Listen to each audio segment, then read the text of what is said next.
नमस्कार दोस्तों, राधे राधे, जय श्री कृष्णा। दोस्तों, स्वागत है आपका फिर से इस चैनल पर।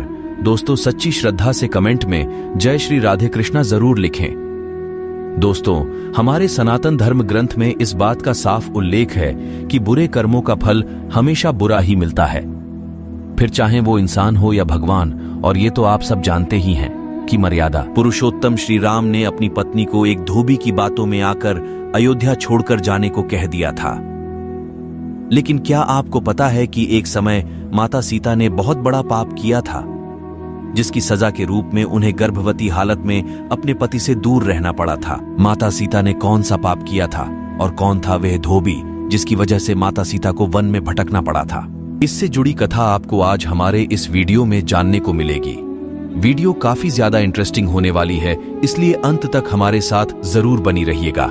और अगर अब तक इस चैनल को सब्सक्राइब नहीं किया है तो चैनल को सब्सक्राइब करके बेल आइकन को प्रेस कर लीजिए। तो चलिए बिना टाइम वेस्ट किए शुरू करते हैं। दोस्तों, जिस कथा के बारे में मैं आपको बताने जा रहा हूं, उस कथा का उल्लेख आपको रामायण मिल जाएगा। दरअसल रामायण कई भाषाओं में लिखी गई है।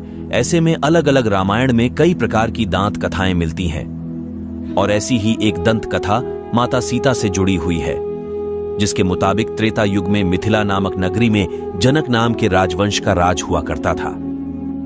जनक राजवंश के एक ही राजा थे, राजा सिरध्वज, जो एक बार यज्ञ के लिए जमीन जोत रहे थे। उसी समय जमीन से उन्हें एक छोटी सी कन्या मिली। कन्या के सुंदर नयन नक्श को देखकर राजा बहुत खुशी हुए, इसलिए उन्होंने उस कन्या को अपनी पुत्री के रूप में गोद ले लिया और यही कन्या सीता के नाम से जानी गई। जब सीता थोड़ी बड़ी हुई तो वह एक दिन अपनी सहेलियों के साथ महल के बगीचे में घूम रही थी। तभी अचानक उसकी नजर एक तोते के जोड़े पर पड़ी, जो देखने में बहुत ही ज्यादा खूबसूरत थे। तोते का वह जोड़ा एक पेड़ पर बैठकर सीता जी के बारे में ही बातें कर रहा था। उनके मुख से अपने भविष्य की चर्चा सुनकर सीता जी को बड़ा आश्चर्य हुआ। कहते हैं कि उनमें से मादा तोता बोल रही थी कि पृथ्वी पर एक श्री राम नाम से विख्यात एक बड़े राजा होंगे और उनकी महारानी का नाम जानकी होगा। श्री राम देवी जानकी के साथ कई वर्षों तक राज करेंगे। धन्य है वो जानकी देवी और धन्य है वो प्रजा जिन्हें प्रभु श्री राम जैसे राजा मिलेंगे। एक साधारण तोते के मुख से अपने भावी पति का नाम सुनकर अचंभित हो गई और उन्हें अपने बारे में जानने की ओर इच्छा जागृत हो गई। और फिर दोनों को पुचकारते हुए पूछा, तुम दोनों पक्षियों को भविष्य के बारे में इतना ज्ञान कहां से प्राप्त हुआ? तब पक्षियों ने बताया कि इससे पहले हम आर्षि वाल्मीकि के आश्रम में रहते थे, जहां रोज राम और सीता के बारे में बताया जाता है, इसलिए हमें उन दोनों के बारे में हर बात याद हो गई है। सीता जी ने यह सुना तो सोचा कि यह दोनों पक्षी तो बहुत दिव्य हैं। माता सीता ने बहला फुसलाकर उन दोनों पक्षियों से अपनी भविष्य की सारी बातें जानने की कोशिश करती रहीं और उनसे कहा कि मैं ही सीता हूं, मुझे विस्तार से बताएं कि वो राजा राम कौन है और वे कैसे दिखते हैं। इस पर नर तोता माता सीता को बताता है कि श्री रामचंद्र का मुख कमल के समान सुंदर है और नयन बड़े बड़े और खिले हुए हैं। उनकी नाक ऊंची और बुझाए घुटनों तक जाती है और उनका गला शंख के समान है, और उनकी सुंदरता का क्या ही वर्णन करूं। उनकी सुंदरता का बखान तो सौ मुख वाला भी नहीं कर सकता। दोनों पक्षी एक साथ कहते हैं कि माता जानकी, आप धन्य हैं जो तुम्हें रघुनाथ जी की पत्नी बनने का सौभाग्य मिला है। आपकी जोड़ी तीनों लोकों में सबसे अद्भुत होगी। ऐसा सुनकर देवी सीता आगे उनसे सवाल पूछती जाती है और वे दोनों पक्षी उनका जवाब देते जाते हैं। इसके एक समय के बाद सीता जी को लालच आ गया और वो दोनों पक्षियों से कहती हैं कि जब तक मेरा विवाह नहीं हो जाता तब तक तुम दोनों मेरे साथ राजमहल में रहोगे और तुम्हें बहुत सारी सुविधाएं मिलेगी। और फिर सीता जी यह बात सुनकर तोतों का वो जोड़ा घबरा गया, जिसके बाद माता सीता ने तोते के उस जोड़े को बंदी बनाकर पिंजरे में डलवा दिया। काफी कुछ जानने के बाद अब माता सीता को मादा तोते से एक लगाव हो गया था, जिसके बाद माता सीता ने नर तोते को तो पिंजरे से बाहर कर दिया, लेकिन मादा तोते को अपने पास पिंजरे में रखने का ही निर्णय लिया।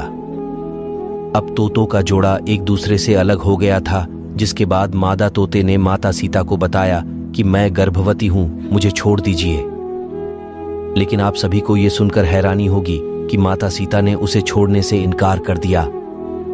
नर तोते ने भी माता सीता से अपनी बीवी को छोड़ने का काफी निवेदन किया, मगर माता सीता ने उन्हें नहीं छोड़ा। इसके बाद नर तोते ने यह तक कहा कि मेरी बीवी को खुले जंगल में हमारे बच्चों को जन्म देने दो, इसके बाद मैं वापस अपनी बीवी को आपके पास छोड़ दूंगा।